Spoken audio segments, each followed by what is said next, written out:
Wedding bells ringing in Johnson County for same-sex couples in an historic move why Johnson County becomes the first in the metro and in Kansas to issue legal marriage licenses to gay partners, plus eliminating the Missouri lottery.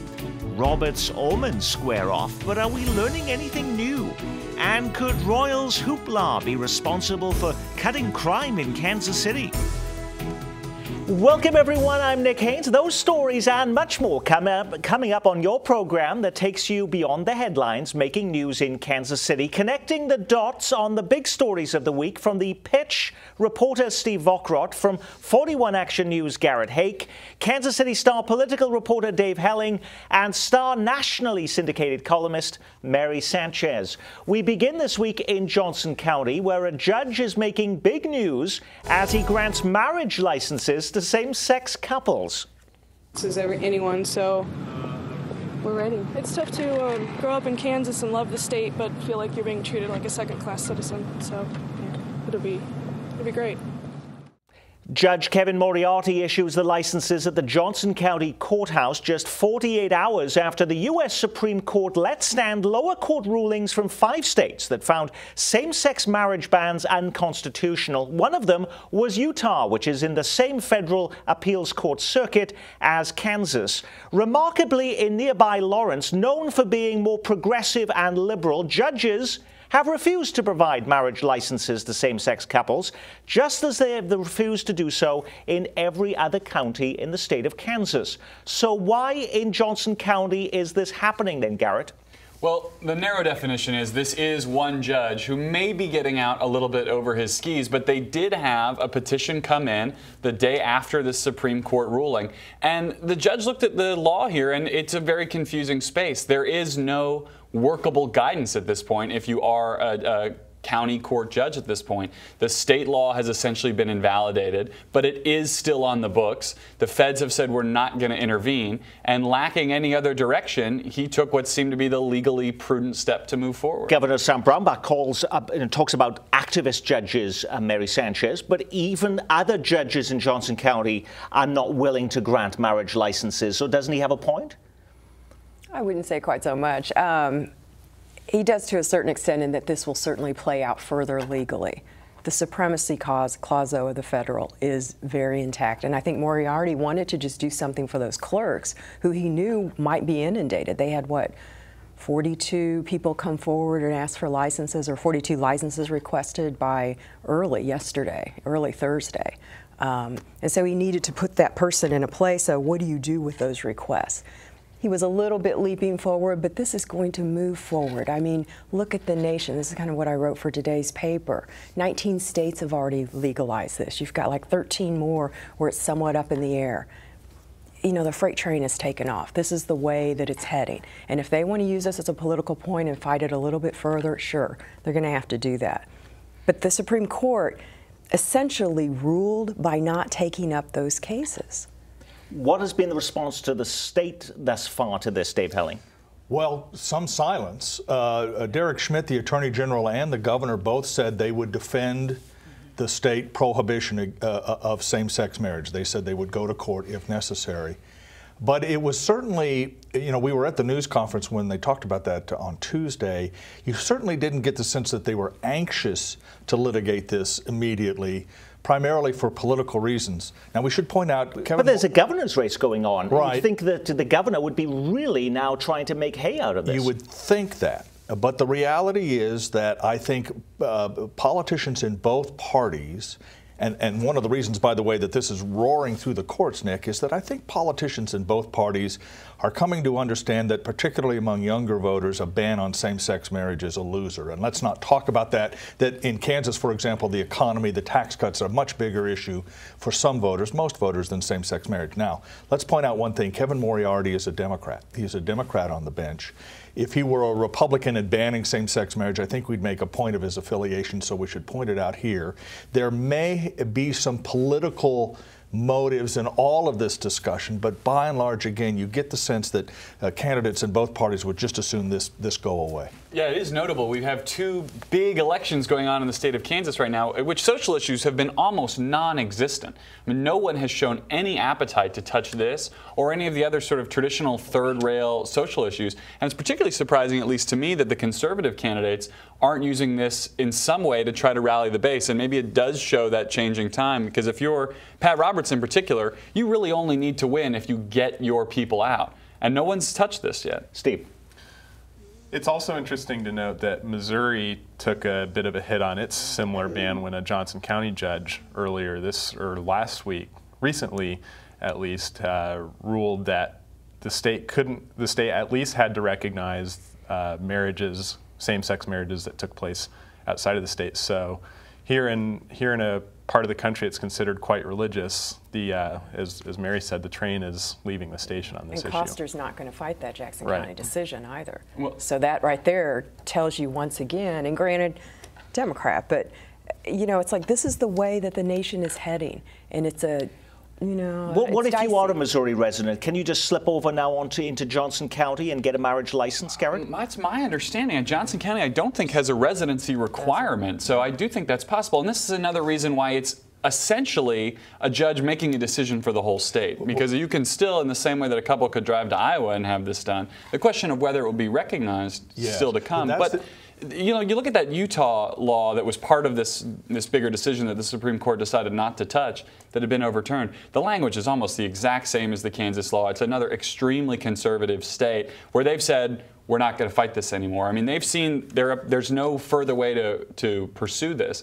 Kansas still, you know, if Governor Brownback or Derek Schmidt still wants to fight this, they have some more options, but they're going to run out fairly quickly. Yeah, well, you did detect some disappointment, frankly, Nick, Monday when I was reporting this story for the Star, that even those who support same-sex marriage were disappointed in the Supreme Court's decision in this respect. They'd sure like a decision one way or another instead of this sort of weird, is it in my state, not in my state. In Missouri, you could certainly go over to Johnson County, get a license, be married, but that Missouri won't recognize that marriage unless the Jackson County judge's decision allows it to be recognized for tax purposes. It's just extraordinarily confusing. It needs to be settled one way or another. I think both sides sort of think the Supreme Court should step in and do that. But the court has been incredibly consistent in saying we're going to let the states deal with this. I mean, they've shown no desire to wade into it and make this a federal decision. Kansas U.S. Senate candidates Greg Orman and Pat Roberts squared off in a non-televised debate in Johnson County this week. This man is a liberal Democrat. I don't know why you just can't come clean and be proud of it and say I'm a liberal Democrat. If I win, I am not going to support either Harry Reid or Mitch McConnell for majority leader. The senator can say that over and over again, but it doesn't make it so. Haven't we heard those lines before? Did we learn anything new from their encounter this week before a private audience at a $385 a table luncheon sponsored by the Johnson County Public Policy Council? Mary, you were there. I would say no, we didn't learn anything. Okay, new. let's move on. Okay. Well, it's just that, you know, I mean, Pat Roberts is going on what is nationally happening. You know, he's not really running against Greg Orman. He's running against Obama and Reid. And that came out over and over, almost to where it was like, why don't you just put up one of your TV commercials? Because that's basically what it was. Some people may have, who were there or who, you know, tune in to listen to it, I guess online you could have, it wasn't televised, might have learned more in that Orman kept trying to pitch a broader argument about relevant issues. People who perhaps don't know him well might have picked up a little bit on that, but it was clearly just this, you know, it was the Republican, we must save the Senate message, and that's not new. The contours of this race have been defined and are basically going to stay the same. Pat Roberts and his campaign team have determined that the way to win is to bring home Republicans. That's why they had Ted Cruz in the state on Thursday. That's why they've had Sarah Palin here. They have to bring back the disaffected folks who went and voted for Milton Wolf or who might otherwise stay home.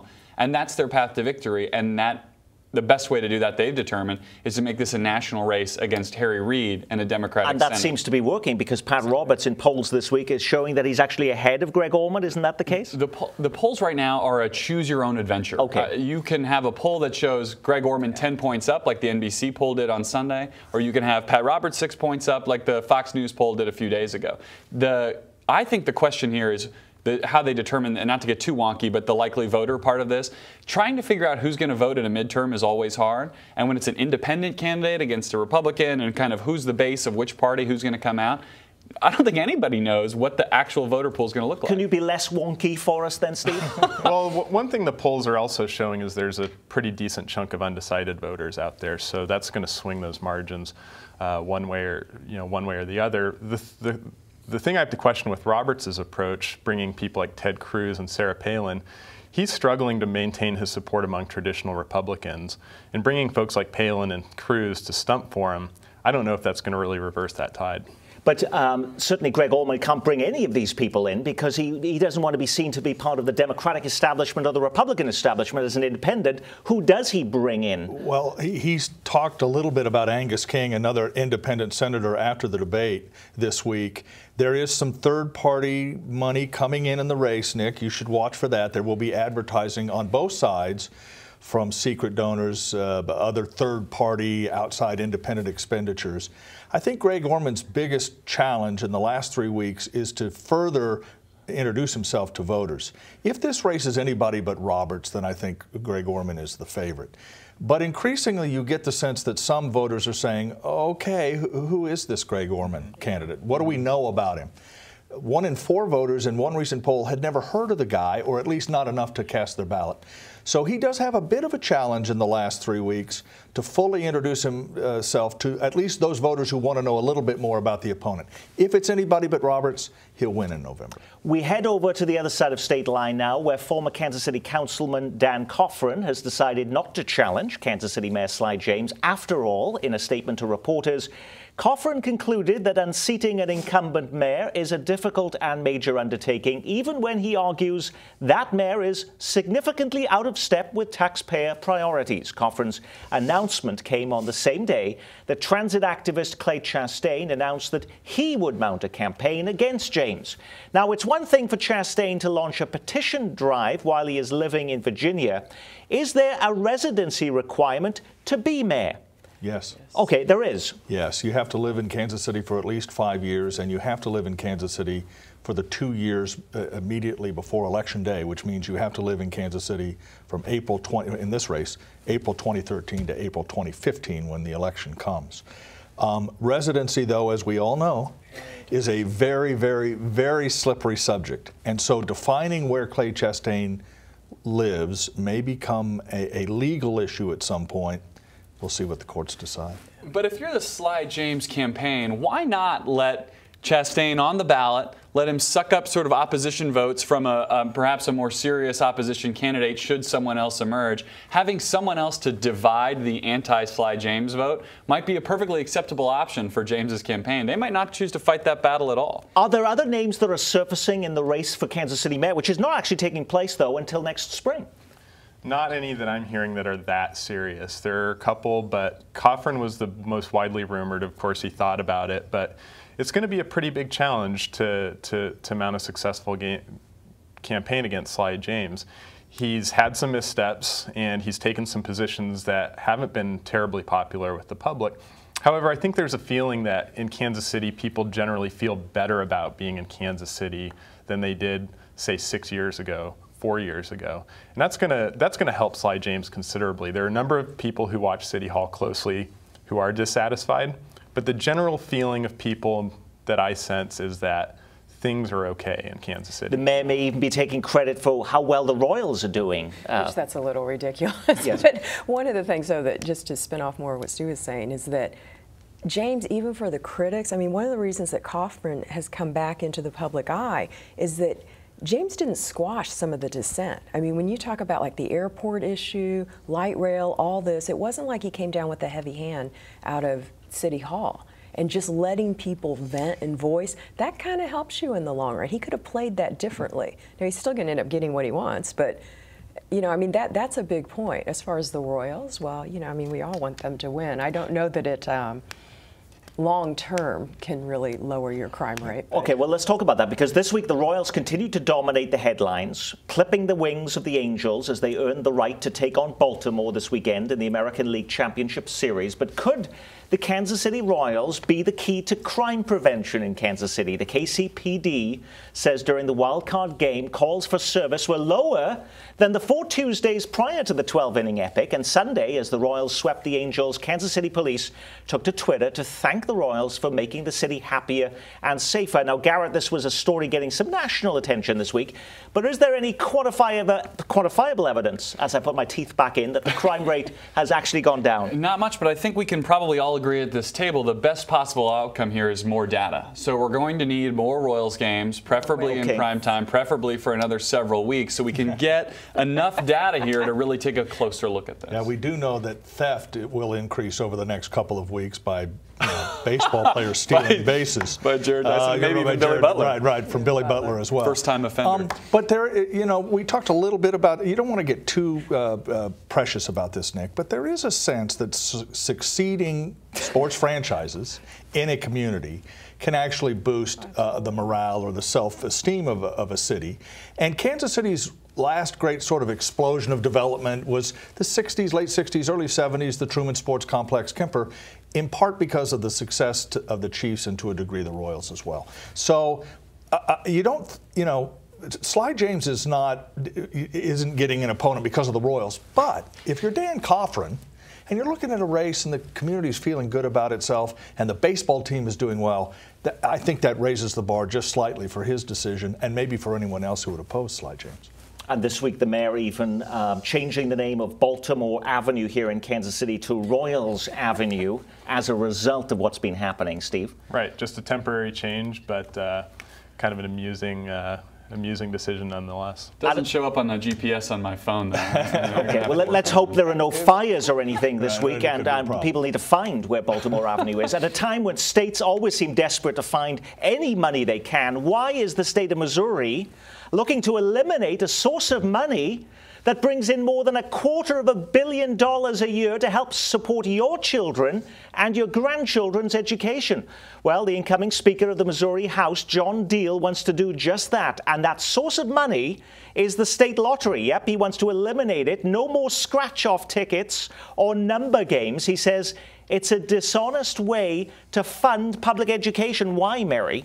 That's an old argument. It goes towards you shouldn't use gambling for things that involve children, the funding. But the truth of it is it's never been that large a part of the public school budgets. I mean, thankfully, Missouri has been sane enough not to think, not to leverage public education off of just how much people are willing to throw away in a lottery. But the difference now is this man is going to be the Speaker of the Missouri House. He's going to be in an influential position to try and actually change something, Garrett. Yeah, and it's surprising to me because that is a fairly progressive position to take to say we're going to eliminate this. I mean, lotteries are thought to be a sort of a very regressive way of raising money. The poorest people spend the most money that they don't have to spend on the chance to become a millionaire. So the idea of lotteries in general are thought to be a bit regressive. And then the other thing is it's simply an unreliable way to raise money.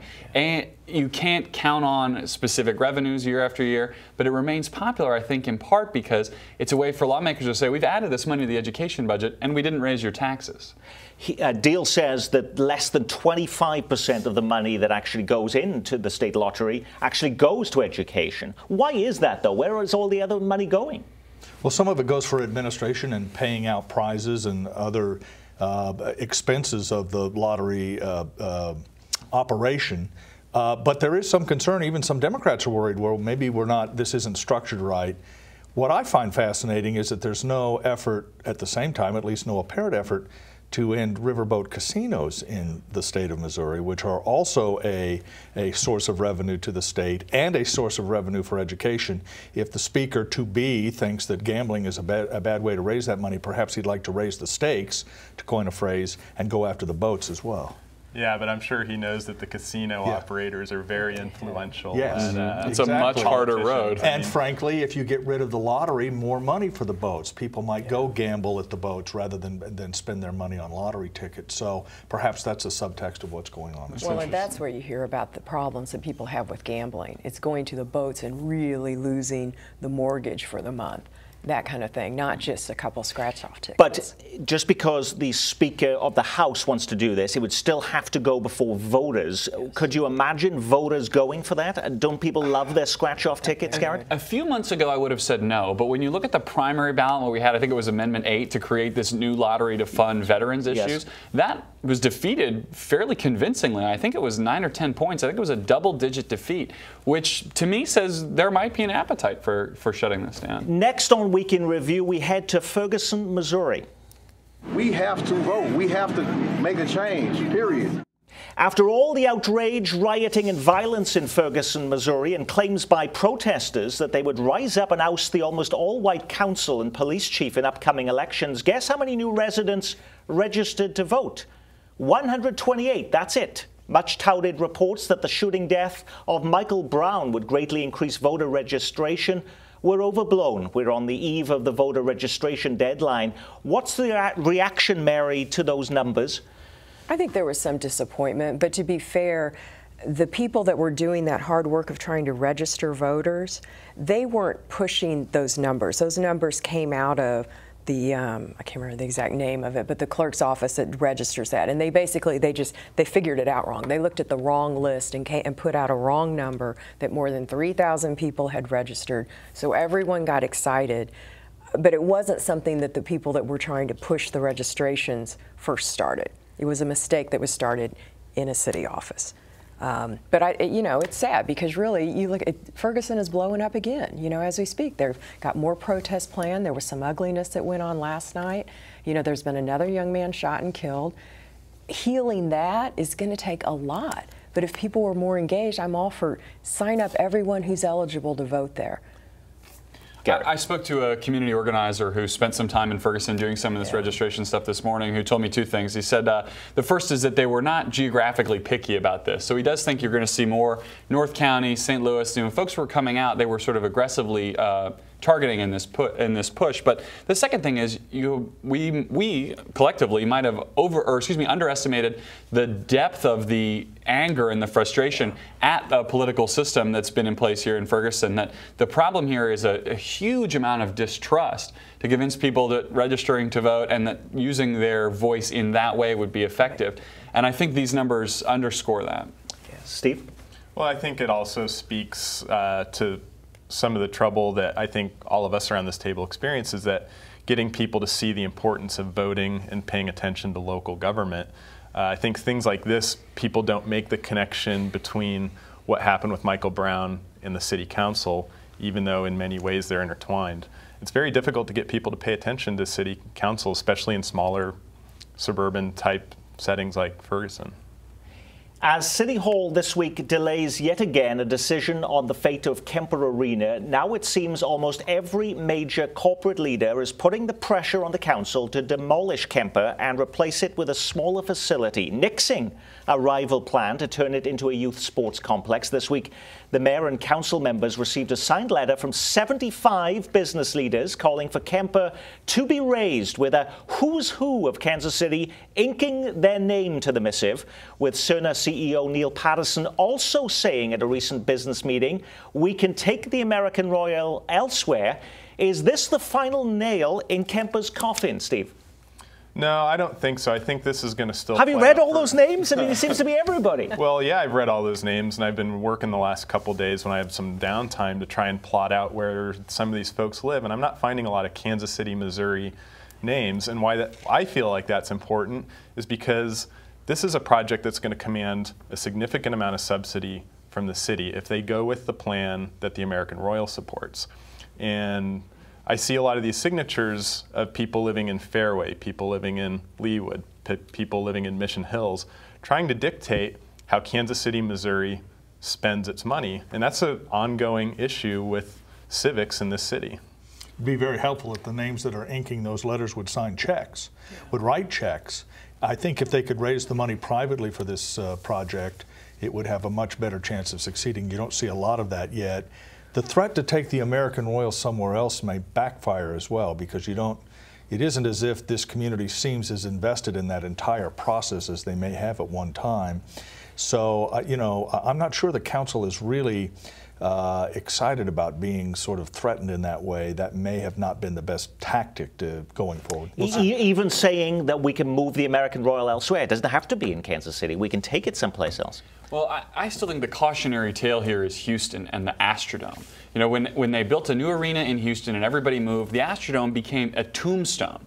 And you're going to have a similar problem here. I mean, the Kemper has been left behind in terms of big events that aren't the American Royal. And some solution has to happen soon, or that building's just going to become a more and more expensive parking lot. Yeah, I don't disagree with that, except Municipal Auditorium isn't exactly packed either. When they built the Sprint Center, we all said, what are you going to do with Kemper? Oh, we'll find something for it. Never really did. So in some ways, Kansas City sort of made its own dilemma here. And if there was some private money coming forward, I think you would tear down Kemper Arena and build the vision that Mariner Kemper and others have. But you haven't seen that, at least today. Mary? No, you haven't at all. And the big fear is it's over the money. What is it going to really cost the city, and how much long term as compared to what Kemper is costing us now? And that's where it's a money decision ultimately, as much as, you know, a lot of this is about history and significance. I wonder, David, do you think this is Mariner Kemper playing chicken with the city though here a little bit? I mean, is this a chance to say, look, we're going to go. Where's the money? And you know, does the city come back and say, here's your list of rich friends? Why don't you guys put some money up? We'll see. I mean, maybe we can tell Clay Chastain he'll come up with a use for Kemper. Alrighty, that is our Week in Review. Our thanks to our news reviewers from The Star, Mary Sanchez and Garrett Hake of 41 Action News, Dave Helling of The Star and Steve Vokrot of The Pitch. We leave you with scenes from Water Fire, a Kansas City tradition going on this weekend on Brush Creek on the Country Club Plaza. Music, performers, food and fire, and who's the incredible host? Saturday night of the lighting ceremony beginning at 7:30. Oh, me! See you there.